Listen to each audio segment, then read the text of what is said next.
Hello everyone, and welcome to another Shocktober CarCast. It's late, I'm tired, I'm driving home. It's currently 11:33 at night on Monday. This is in September when I'm recording this, because I record all these Shocktober episodes as early as possible.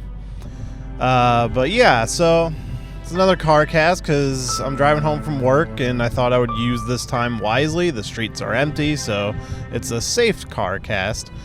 But we watched a horror movie at work, a horror comedy, actually. And that movie goes by the name of Zombeavers, which is a little Netflix gem. Now, actually, I'd heard about this movie many times. It's one of these, like, purposely dumb, bad movies. And I'm not usually a big fan of movies like that.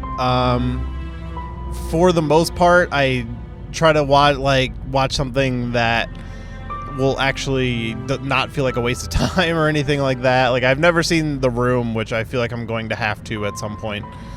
But it's been recommended to me multiple times by a coworker, Dan, who maybe is listening. I don't know. If you are, hey Dan. But yeah, he recommended that we watch Zombeavers, and I was like, yeah, sure, why not? Could go for a little dumb fun. And I will say it started off a little rough.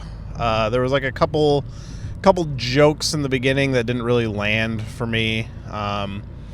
But as it kept going, I actually kind of like the movie. Like, it was definitely dumb, but it's meant to be dumb. Nobody's making a movie called Zombeavers and like, I'm making art and this is a masterpiece. No, like, the beavers are these little bad puppets, and it's hilarious, and it's just really like just full of garbage. I had heard from the director of this movie on a podcast, and I wish I could remember where. I think it was what's the name of that one? How Did This Get Made? I think that's where I had heard him talk to. I think he was a guest on there and talked about the movie. But it's on Netflix now, and that's just kind of one of those Netflix picks. And overall, I thought it was kind of funny. I liked it. I didn't love it. It was okay. Didn't feel like a waste of time. Some of the jokes landed. Some of the highlight funny moments for me in the beginning. It's these two guys who are driving this truck, and there's like a deer in the middle of the road, and the guy's like, yo, you see that deer? And the driver's like, yeah, I see it. And he's like on his phone, clearly not looking, and he's like, yeah, I don't think you do.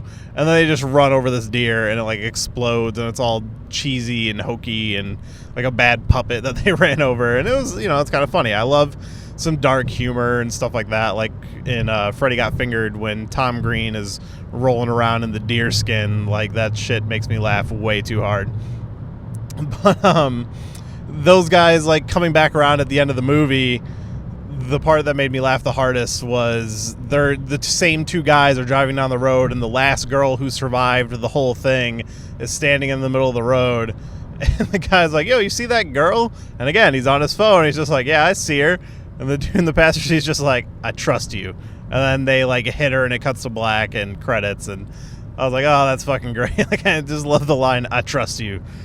It was really dumb. It was meant to be dumb. Like, none of the characters really mattered. You don't care about any of them. You're here for the Zombeavers, and the Zombeavers are great. They are shitty, cheap, cheesy little puppets, and they're so funny when they show up. Like, there's a great scene where they're all on a raft in the water, and the beavers are kind of circling in the water, and they're clearly these like little remote control boats, like dressed in costume, like beaver costumes or something like that. And this girl has a dog, and he just like one of the guys picks up the dog and throws it into the water, and all the beavers just circle it and start eating it, and it turns to like some of the worst CG. Even like a guy is in the water, and like he gets pulled under, and like he's being attacked, like that classic like shark movie thing. And then he comes up, and he's just like holding his foot, and the water starts filling up with CG blood. So it's a real dumb kind of schlocky bullshit. But it's funny, and it's self-aware, and it knows what it is, but it's not like it's playing itself just serious enough and kind of poking at itself enough that you kind it falls along that line. Like, I wish it leaned a little harder either way. They could have leaned way more into, hey, this is really stupid, or hey, we're going to take it a little serious, and I feel like it could have been a little more successful. But for what it was, I thought it was fun. You know, it's a short Netflix watch. If you're definitely something you want to sit around with a group of people and laugh at. I mean, it's a horror movie with tits and beavers. Like, I don't know what more you could expect, and I had fun with it. I would probably not watch it again. It's like one of those movies I'd give it like a 3 out of 5. Like, it's okay, but I didn't love it. Like, I wouldn't really watch it again. If I was hanging out with some friends and they threw it on, I'd probably sit there and make fun of it with them, but I would never be like, oh man, I want to watch Zombeavers again. Like, it's not going to be some standout horror comedy, but it's definitely worth watching, and I like mixing it up with my horror movies. Like, I love throwing in a horror comedy. So it's definitely worth checking out. I would recommend looking it up on Netflix. But I think that's going to be it for this Shocktober episode. There's not much you can really say about Zombeavers. Like, I already kind of spoiled some of the better moments. So, but you know, it's still worth watching. Those moments clearly didn't do them justice. So, I would recommend checking it out. But that's going to be it for Shocktober. Be sure to check the info and get all of our social medias and all that stuff. And come back tomorrow for our next horror film.